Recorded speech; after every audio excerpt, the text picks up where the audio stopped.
Vacinas para galinhas poedeiras. Esse provavelmente é um dos temas mais importantes para o avicultor que quer realmente ter resultado, lucrar com a produção de ovos caipiras, de frango caipira, porque a perda das aves por doenças, a perda da produtividade pela entrada de algum patógeno na criação é um dos principais fatores que fazem realmente o avicultor quebrar, o avicultor perder boa parte da sua renda quando ele está trabalhando com criação. Por isso, no vídeo de hoje eu vou trazer vários macetes para você não errar nessa etapa tão importante e ter resultado na atividade. Se você ainda não me conhece, eu sou o professor César. Sejam todos muito bem-vindos e bem-vindas à Escola de Avicultores. E antes de a gente começar a falar de fato da vacina, das vacinações, vamos entender que ela é para controle de doenças. Então, antes de entender vacina, a gente precisa entender um pouco de doença. Esse não é o foco do vídeo, mas é um insight para você se aprofundar nesse tema. Conhecer, saber que as doenças, elas têm diferentes patógenos, diferentes micro-organismos. Tem doenças causadas por vírus, então a bronquite infecciosa, Newcastle, que a gente usa vacinas para elas, são vírus, são doenças virais. A gente tem doenças bacterianas, a temida salmonela, salmoneloses, que a gente tem várias aí, que podem acometer a criação, acometer as aves, são bactérias, protozoários, por exemplo. Então, coccidiose. Coccidiose é uma doença muito comum e dá muita dor de cabeça para o avicultor, porque ela pega principalmente nas fases iniciais, atrasa o desenvolvimento, é causada pela iméria, é um protozoário. Nós temos doenças causadas por fungos. Nós aqui da escola sempre recomendamos, por exemplo, a utilização de adsorventes na dieta, misturar na ração adsorvente, para conter micotoxina. Micotoxina é um derivado do metabolismo de fungo. Então existem vários agentes patógenos, vários micro-organismos que vão trazer doença para o seu lote. Tem que identificar, tem que saber analisar as características das doenças e relacionar se é uma doença causada por vírus, por bactéria, por protozoário, por fungo, enfim, tem que saber fazer essa leitura. Só o conhecimento vai melhorar essa percepção do avicultor. Mas falando sobre a vacinação, que é feita em cima de todos esses patógenos que a gente acabou de ver, a vacina em si, ela pode ser considerada uma indutora da imunidade específica para uma única doença. Isso é muito importante. Primeiro que muita gente confunde vacina com medicamento, com remédio, não tem nada a ver. Vacina é preventivo, medicamento não, antibiótico é curativo. Então a gente só vai utilizar um antibiótico na criação quando realmente aparecer alguma doença. Agora a vacina não, a vacina é para prevenir o aparecimento dessa doença.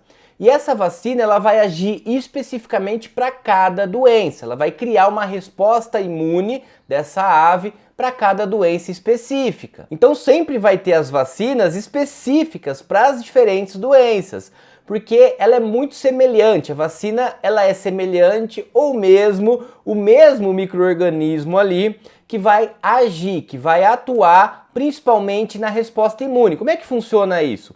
A ave tem contato com aquele micro-organismo que é um possível causador de doença, mas na vacina, e a gente vai ver aqui, ele está ou atenuado ou ele já está morto, o organismo reconhece aquilo, cria resposta imune. Como é uma vacina, como é preventivo, não vai causar, não tem chance de ele se replicar, se multiplicar rápido, então o organismo ele combate. Dá tempo de o organismo criar toda a resposta imune e combater aquela doença. Quando ele combate aquela doença, ele cria uma memória. Então a galinha ela vai responder aquele estímulo que está vindo de fora, que é a vacina, para aquele determinado micro-organismo, aquela determinada doença, vai combater e vai criar memória. E aí, se aparece aquela doença lá na frente, ao longo da vida da ave, ela já tem uma memória e a resposta é muito mais rápida. E aí, essa doença que teria um potencial de causar mortalidade alta, diminuir produção,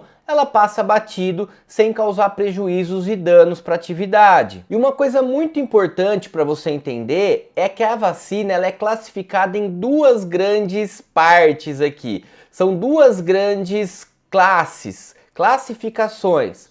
Uma são as vacinas vivas e outras são as vacinas não replicantes. Popularmente a gente vai chamar de vacinas mortas. Então é muito importante vocês entenderem esses conceitos quando for falar, entender sobre vacina. Tem dois tipos, duas principais classificações: as vacinas que são vivas e as vacinas que não estão vivas.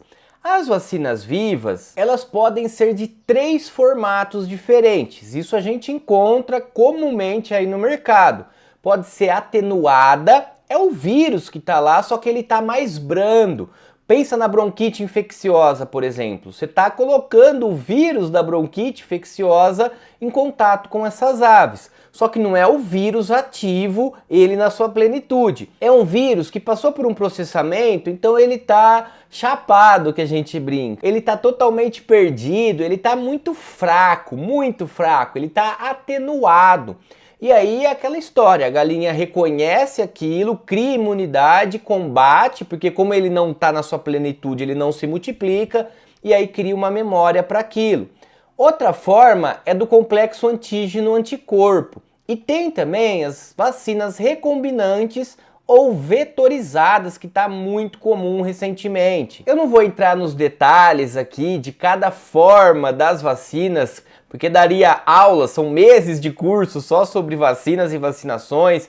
Aliás, essa é uma parte pequena de uma aula do curso de formação da escola, onde a gente tem um módulo só sobre sanidade e faz essa discussão mais aprofundada de todas as doenças. Tem aula só sobre vírus, sobre bactérias, sobre protozoários. Tem aulas específicas sobre vacina e vacinações, mas enfim, aqui a gente não vai se aprofundar no nível de detalhamento que é importante para pensar as vacinas, vacinações, as doenças, a sanidade. Se tiver interesse de se aprofundar não só nesse tema, mas em todos que permeiam aí a criação, entra no site da escola, tô deixando aqui, né, www.escoladeavicultores.com. Vou deixar na descrição, tá sempre na descrição aqui também do vídeo. Entra lá, olha o nosso curso, tem a grade, dá para vocês assistirem a apresentação. Manda um WhatsApp, tem o número de WhatsApp da escola no site para tirar suas dúvidas e entra com a gente na próxima turma, são só 2 turmas por ano. Vale a pena para quem quer começar ou para quem quer ir para outro nível do negócio. Conhecimento é a chave da transformação. Agora voltando aqui para o nosso vídeo, vamos lembrar que a gente tem as vacinas vivas, que pode ser desses 3 formatos, e a vacina que a gente chama morta, que são as vacinas não replicantes. Elas são os micro-organismos inativos, seja por processos químicos, por calor, radioatividade ou até antibióticos. Então como é que funciona isso? Vamos pegar um exemplo de uma bactéria, de uma salmonela. Você utiliza o antibiótico, você não, é o laboratório, isso é tudo feito em laboratório, é claro. O laboratório pega aí esse antibiótico, usa ele em cima da bactéria específica, essa bactéria acaba morrendo e ela é introduzida na ave, introduzida através da vacinação na ave. Essa ave, quando recebe essa bactéria morta, ela identifica a bactéria, apesar da bactéria não ter vida, mas ela identifica, cria imunidade, cria memória para aquela bactéria. Então essa é uma das formas aí de fazer a vacinação quando ela é não replicante. Isso é importante porque difere das vias de aplicação. As vacinas vivas são aquelas que a gente coloca na água, que a gente faz na membrana da asa, aquele vírus muito chato e comum, bolba aviária, né? Que é muito comum aí nas criações, dá aqueles caroços, aquelas pipocas, que a vacinação é super fácil e tranquila de fazer, é fácil de achar no mercado a vacina, que é aquela que faz a punção na membrana da asa. Ela é uma vacina viva, então essas distinções é legal de você ter. O que é vacina viva e o que é vacina não replicante. Então todas essas vias de aplicação, seja por spray, que é por contato, seja na água, seja na membrana da asa, seja ocular, a gente pinga, né? Tem essa prática de pingar a vacina, depende do fabricante, depende da sua região, a gente vai discutir um pouquinho sobre isso. Então todas essas formas são das vacinas vivas que a gente chama. Depois, as outras formas de aplicação são das vacinas mortas. Então, quando a gente faz a introdução intramuscular, quando faz a aplicação, não tem jeito, tem que fazer essas vacinas ao longo do ciclo, mais para o meio do final aí do crescimento, tem as vacinas que são introduzidas intramuscular, as vacinas que são feitas subcutânea, no pescoço, principalmente com um dia de vida no incubatório, elas são inativas, elas não são vacinas vivas. As vacinas vivas geralmente mais por contato, quando a gente coloca na água, quando a gente pinga no olho. E agora uma coisa muito importante para a eficiência desse manejo, esse manejo é fundamental, não dá para ter um negócio de criação de 100, 200, 300, 1000, quantas forem aí, se você não tiver um bom calendário de vacinação, seguir à risca desde aí da primeira semana de vida até quase próximo à entrada da postura, todo um calendário de vacinação para essas principais doenças, para não ter problema no desenvolvimento da ave em si, se ela adoece, atrasa desenvolvimento, produção, afeta desempenho, enfim, de ordem prática. E eu falei sobre a classificação porque difere da classificação para a gente entender as vias de aplicação e também as formas de condução e de armazenamento. As vacinas têm que ser armazenadas na geladeira. Cuidado com o congelamento. Congelou, estragou. Já tive vários casos de alunos que colocaram muito em cima ou mesmo ali no freezer estraga a vacina. Ela tem que estar entre 2 a 8 graus. Isso é muito importante. Tem que manter essa vacina sob refrigeração de 2 a 8 graus em geladeira para ela ser eficiente. Esse manejo de armazenamento e de vacinação, ele é fundamental para o sucesso. Porque se a gente não armazena da maneira correta e a gente também não utiliza da forma certa, não vai adiantar, não vai fazer efeito. E aí estamos gastando tempo, dinheiro, então tem que tomar muito cuidado com isso. O transporte dessas vacinas tem que ser sob refrigeração, isopor com gelo, e as vacinas inativas, olha aqui que interessante, elas não necessitam de gelo no transporte. Então entender a classificação das vacinas é importante até para pensar no manejo, no transporte. Porque se são vacinas vivas, que você vai fazer na água, ocular, que você vai fazer ela na membrana da asa ou por spray, necessariamente tem que estar armazenada sempre numa temperatura de 2 a 8 graus e tem que ser transportada em isopor com gelo para manter essa refrigeração, essa temperatura mais amena. Já as vacinas inativas, que os micro-organismos eles estão inativos, estão mortos, né? São vacinas não replicantes, não tem a necessidade de fazer o transporte sob refrigeração. Um outro ponto muito importante que muita gente erra é com relação à água. Quando a gente vai colocar a vacina na água, que é uma prática muito comum aí na avicultura, principalmente de menor escala, que a gente encontra muito essas vacinas na água, facilita o nosso manejo, só que essa água ela tem que estar com pH entre 5,5 e 8. Muito importante medir o pH, pode medir até com aquelas medidores de piscina. A gente usa isso para medir cloro e pH sempre da água do bebedouro, que é fundamental. Isso também acontece na hora de fazer a vacinação. Primeiro tem que tirar o cloro, mede para saber que não tem cloro na água.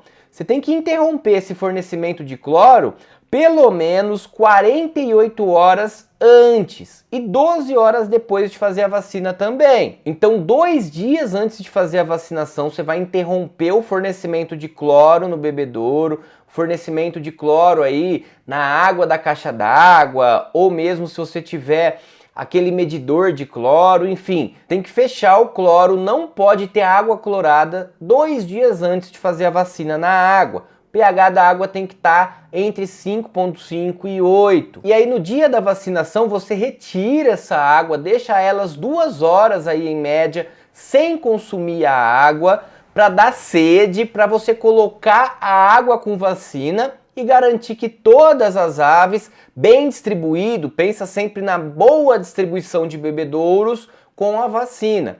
2 horas antes tira a água, coloca a água com vacina para garantir que todas elas vão consumir e mantém isso sem cloro 12 horas depois também. Então desenvolver um programa vacinal para o seu caso em específico é fundamental. As regiões tem problemas diferentes com doenças, então você pode especificar ali um calendário por conta da sua região, uma doença que está mais focada ali, você faz mais vacinas, mais doses, né? Os reforços que a gente chama.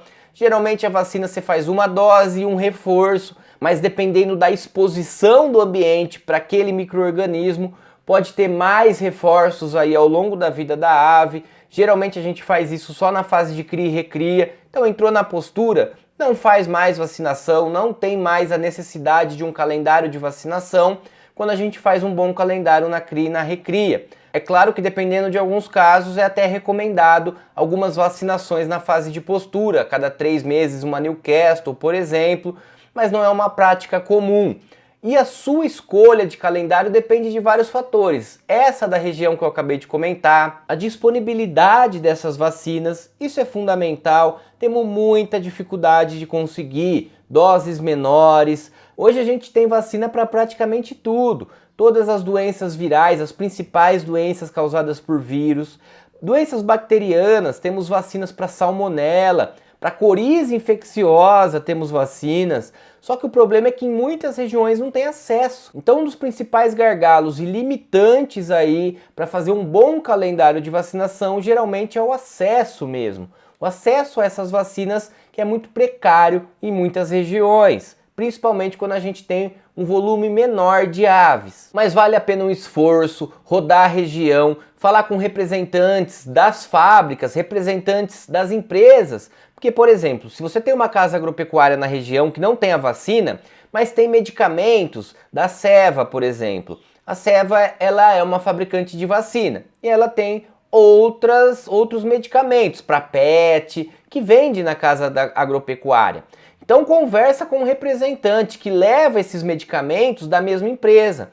Tenta com ele arrumar as vacinas para as galinhas. Ele geralmente arruma lá nos bastidores e faz um pedido específico para você. Mas não deixa de vacinar. Nós temos calendários desde o básico. No curso eu forneço um calendário básico, um calendário médio aí e um calendário completo com todas as vacinas. Se você tiver acesso, disponibilidade a todas as vacinas, faz o maior número de vacinas possível. Prevenir é muito melhor. É muito melhor gastar, investir com vacinas no início da criação do que ter que correr atrás de curar essas aves se elas adoecem. Vai gastar com antibiótico, vai ter que descartar ovos, é uma dor de cabeça, perde desempenho, perde produtividade ao longo do ciclo. Prevenção é o melhor remédio. Obrigado por acompanhar esse vídeo até o final. Se você ainda não é inscrito no nosso canal, não custa nada, aproveita e se inscreve, deixa o joinha se você curtiu esse conteúdo e deixa para mim nos comentários se você quer mais conteúdos sobre vacinas e vacinações, sobre as principais doenças que acometem as aves, para a gente ir aprofundando esse tema aqui. Um grande abraço!